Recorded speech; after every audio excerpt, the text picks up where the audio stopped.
So, Mr. President, I come to the floor to discuss the unprecedented obstruction that has faced President Trump's nominees for the past 26 months and counting, and to announce that the Senate is going to do something about it. Mr. President, the systematic, across-the-board delay and obstruction that have crippled this administration's nominations is unique in American history. Every presidential election since Adams beat Jefferson in 1796 has left some senators disappointed that their side lost. There's always a losing side, and they're never happy about it. But the past 2 years have been the first time, Mr. President, the first time ever that the unhappy party has used Senate procedure to systematically blockade the new president's nominees and prevent him from even staffing up his administration. So let me say that again. Since January 2017, for the first time in the 230-year history of the United States Senate, a minority of senators have used Senate procedure to systematically prevent the President of the United States from putting a full team in place. During the first 2 years of the last 6 presidential administrations, before President Trump, 24 total cloture votes had to be held to advance a nomination. But in President Trump's first 2 years, 128 cloture votes on nominees. For 42 different executive branch positions, cloture votes have been required for the first time in history, first time ever. Uncontroversial assistant secretaries, agencies, general counsels, never required cloture votes before, ever, until this particular Democratic minority. Or just compare President Trump's first 2 years to President Obama's. Overall, we confirmed 22% fewer nominations for President Trump and sent more than twice as many back to the White House. Take just the Foreign Relations Committee as one example. The share of nominees sent to the Foreign Relations Committee who were still not confirmed after President Trump's first 2 years was more than three times what it was for President Obama. To be clear, the lion's share of all this is not controversial, high-profile figures. In most cases, they're unambiguously well-qualified nominees for critical but lower-profile jobs.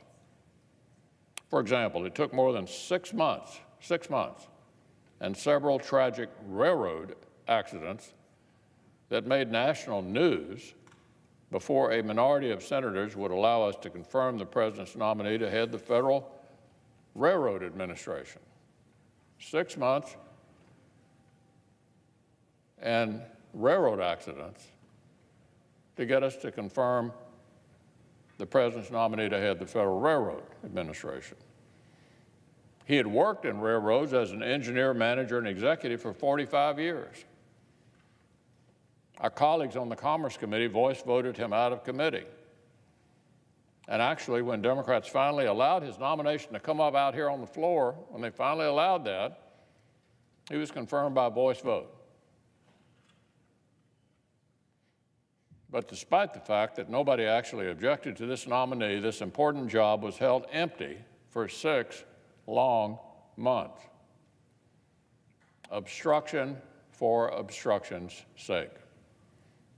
It's the same story with even the least controversial judicial nominees.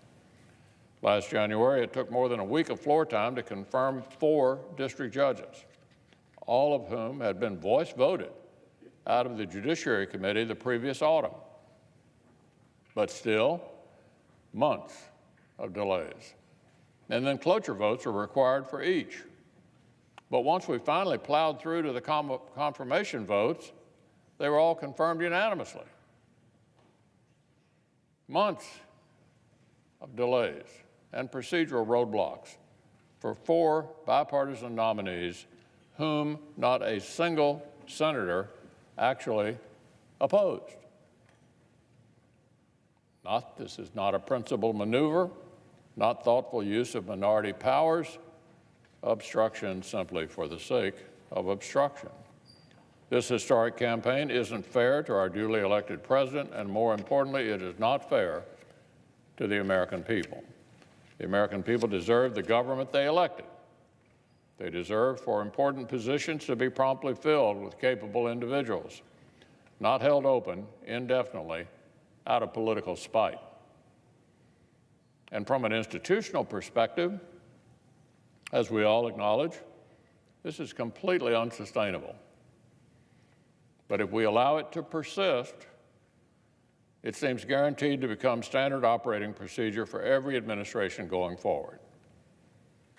So let's assume 2 years from now, my side is in the minority,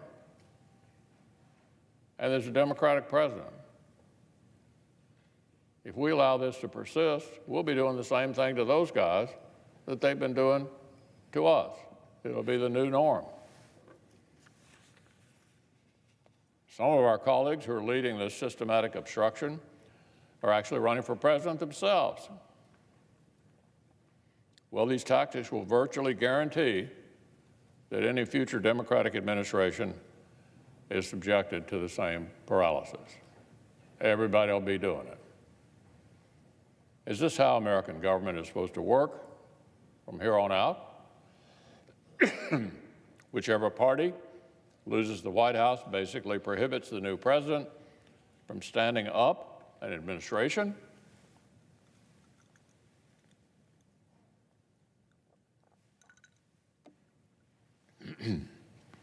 Yeah, we can't accept this, Mr. President. This just can't be allowed to continue. We need to restore the Senate to the way it functioned for literally decades. Remember, the idea that nominees would regularly require cloture votes completely foreign to the Senate until this sad chapter began during President Bush 41's administration in the early 2000s.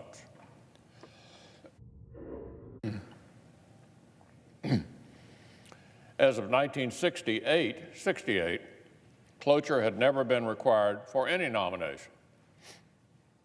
Any nomination. As of 1978, it had been required for two, as of 1978. Until 2003, in no Congress, none, had more than 12 cloture motions ever been needed for nominations. But now again, President Trump's chosen nominees faced 128 cloture votes during the Congress just passed. So this entire conversation is a modern aberration. This hasn't been going on forever. This is a fairly recent thing. This behavior is new. So we need to restore the Senate's tradition in this area. Fortunately, we have a clear roadmap to do just that. In 2013, immediately after President Obama's re-election, 78 senators, including me, passed a bipartisan standing order to speed up the consideration of many presidential nominees. 78 members of this body passed a standing order to help President Obama speed up the executive calendar. It reduced the post-cloture time for most nominations without touching the Supreme Court, circuit courts, or the highest levels of the executive branch. Essentially, everything else got a more streamlined process so nominees could be confirmed more efficiently. Again, Mr. President, President Obama had just been inaugurated for the second time days earlier. You better believe Republicans were disappointed we'd lost. But we did not throw a systematic tantrum. Instead, a sizable number of us came over and joined the Democrats to help the Senate process non-controversial nominations as it had for the vast bulk of the history of the Senate. I was a Republican leader in the minority, and I still supported it. We judged it was the right thing to do, and we did it. The standing order passed 78 to 16. So today, Mr. President, I'm filing cloture on a resolution that takes that bipartisan effort as its blueprint. This resolution from Senator Blunt and Senator Langford would implement very similar steps and make them a permanent part of the Senate going forward. The Supreme Court, circuit courts, cabinet-level executive positions, and certain independent boards and commissions would not change. But for most other nominations, for the hundreds, literally hundreds of lower-level nominations that every new president makes, post-cloture debate time would be reduced from 30 hours to 2 hours. This would keep the floor moving. It would facilitate more efficient consent agreements. And most importantly, it would allow the administration, finally, 2 years into its tenure, to staff numerous important positions that remain unfilled with nominees who've been languishing. This resolution has come up through the regular order, through the Rules Committee, and next week we'll vote on it. It deserves the same kind of bipartisan vote that Senator Schumer and Senator Reid's proposal received back during the Obama administration. Now, I understand that many of my Democratic colleagues have indicated they'd be all for this reform as long as it doesn't go into effect until 2021, when they obviously hope someone else might be in the White House. But they're reluctant to support it now. Give me a break, Mr. President. That is unfair on its face. My Democratic colleagues were more than happy to support a similar proposal back in 2013 under President Obama. They whisper in our ears privately they'd support it now if it took effect in 2021. Oh, but they can't support it now, especially under these unprecedented circumstances, simply because we have a Republican president. So look, Mr. President, fair is fair. Members of this body should only support reforms that they would be ready to support in the minority as they are in the majority. Put another way, if my side is in the minority 2 years from now, I don't think this will be an unfair, it will not disadvantage us in the front, in the wake of a new Democratic president. This is a change the institution needs, a change the institution made already, basically, with a 2-year experiment when President Obama was in office. This is a reform that every member should embrace when their party controls the White House and when it does not control the White House. So I would urge every one of my colleagues, let's get the Senate back to the normal historical pattern for handling presidential nominations. Let's give President Trump, as well as all future presidents, a functional process for building their administrations. Let's give the American people the government they actually elected. And let's seize this chance to do so through the bipartisan regular order that we're pursuing here, both in committee and now on the floor. The status quo is unsustainable for the Senate and for the country. It's unfair to this president and to future presidents of either party. It cannot stand, and Mr. President, it will not stand.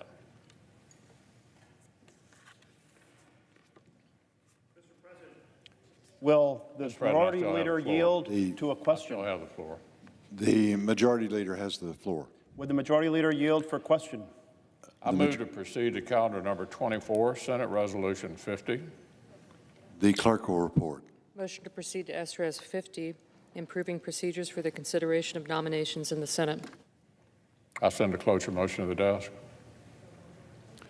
The clerk will report the cloture motion. Cloture motion. We, the undersigned senators, in accordance with the provisions of Rule 22 of the Standing Rules of the Senate, do hereby move to bring to a closed debate on the motion to proceed to calendar number 24, Senate Resolution 50, a resolution improving procedures for the consideration of nominations in the Senate, signed by 17 senators as follows.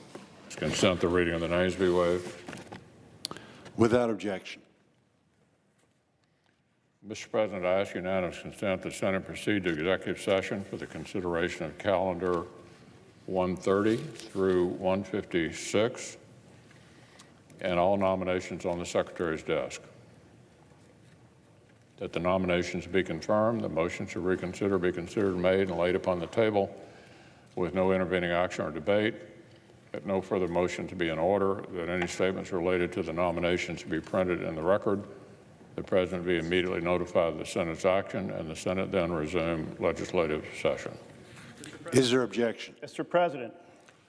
Mr. President. Is there objection? Reserving the right to object, Mr. President. The Majority Leader. Senator from Oregon's The recognized. Majority Leader has said he's going to put a rule change on the floor, and we're going to return to the historical norm. The historical norm has been that when such issues on the floor, amendments will be allowed. Does the Majority Leader intend to allow amendments? I'm sorry.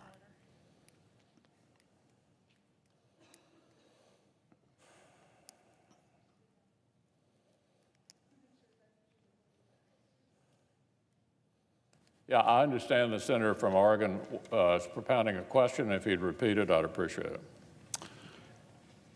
The senator's recognized. Yes. Thank you, Mr. Majority Leader. You referred to the historical norms. It's been the historical norm to allow amendments on the floor of this chamber so that they could be debated. And I recall very well listening to you complain a great deal about Harry Reid blocking amendments, blocking the tree. And he did, in fact, do that as Majority Leader. And then he would negotiate, and we'd have a whole set of amendments on both sides. Took some time, but there were amendments. We've had a historic low in amendments, and now we're proposing a rule change on how this chamber operates. So isn't it the right thing to do if we're returning to the historical norm or trying to restore that sense of making this a functioning chamber? Senator asking me a question? Yes, to allow amendments when this comes to the floor. And I'm asking you if you would allow such amendments. Mr. President, let me say that we've had a number of bills that we brought to the floor open for amendment. One of the things we've devolved into here, another unfortunate precedent, is members objecting to time agreements on amendments from either side. So even if the Majority Leader calls up a bill and has it open for amendment, unless members of the Senate on both parties will allow there to be time agreements so you can actually have votes on amendments, it gets bogged down. And I think the complaint of my friend from Oregon is legitimate. I've been very frustrated by the fact that when I call up a bill and open it up for amendment, I have members on both sides preventing each other's amendments from getting a vote. So I share the frustration of my colleague from Oregon, but I assure you, when I call up a bill and say it's open for amendment, it's open for amendment. It's just that it requires senatorial bipartisan cooperation to set time agreements to actually have such votes. So, Mr. President, I ask unanimous consent. I think I have a UC agreement, a UC pending. Is there objection to the request? President, Respecting to the nomination. Right to object. I didn't actually get clarity on whether you will open the floor for amendments when you bring this rule change to the floor, and whether it will be open in the sense that when one amendment is completed, a senator can ask for another to be considered, or only the amendments that you approve will be allowed to be considered.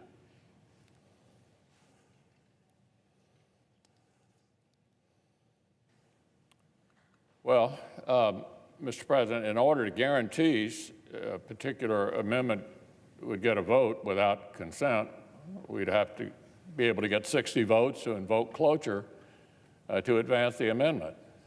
So I just reiterate to my friend from Oregon, your complaint is legitimate, but it does require, no matter what the Majority Leader says with regard to the openness of a bill, some level of bipartisan cooperation in order to process amendments. And we've tried that on numerous occasions, and members on both sides have sort of hunkered down and objected to each other's amendments, thereby making an amendment process in an open fashion simply impossible. I do have a consent agreement pending. I don't know whether the senator from Oregon wants to continue to object to all of these Reserving the right to executive object. session nominations, which would include people from the Marine Corps, the Navy, the Air Force, the Army. I was seeking the military promotions of these people who are serving our country in the armed forces. Is there objection? Reserving the right to object. I will, in fact, make this the last time that I reserve the right to object, simply to make this point, that there are many ideas for improving this chamber that have not had due consideration. You have expressed a lot of frustration over executive nominations. I put forward an amendment in the minority, establishing a 100-day clock for amendments to be voted for on this floor once the paperwork is complete. Others have other ideas, including the ability to have a time at the start of every 2 years to be able to have an open debate on amendments on how we work. Others have other ideas for improving this chamber. I think such a debate is way overdue, but if it is the majority's leader intent just to allow the one issue that he's bringing forward, then that is not turning the clock back to the historical norm. I was here in this chamber in 1976 and during the 80s seeing this body debate issues. And I would ask that if you bring this to the floor, as you are planning to do, that you open it up for amendments. Get a time agreement. I will certainly encourage my side to agree to such a thing. I take your point about it not just being a delay. I think there are serious possibilities for improving how we work. They should be debated. I hope you'll open the floor to amendments. Without objection, so ordered. I ask unanimous consent when the Senate be in a period of, that the Senate be in a period of morning business. The senator is permitted to speak their input.